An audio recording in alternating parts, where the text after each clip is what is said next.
എല്ലാവർക്കും നമസ്കാരം.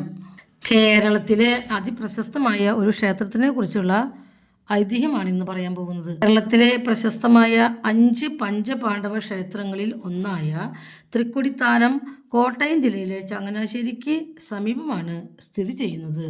മഹാഭാരതത്തിലെ പാണ്ഡവരിൽ ഏറ്റവും ഇളയവനായ സഹദേവനാണ് ഈ വിഗ്രഹം ഇവിടെ പ്രതിഷ്ഠിച്ചതെന്നാണ് പ്രധാന ഐതിഹ്യം.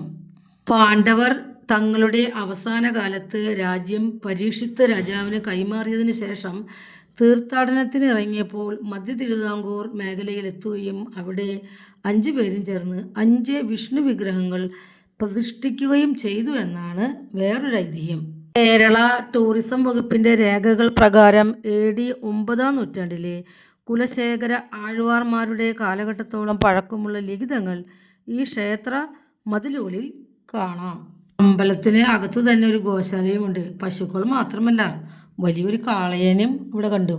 ഞങ്ങളുടെ പുതുക്കാട് KSRTCയിൽ നിന്നും പുലർച്ചെ 3 മണിക്കുള്ള ബസ്സിലാണ് പകുതി ആൾക്കാർ കയറിയത്.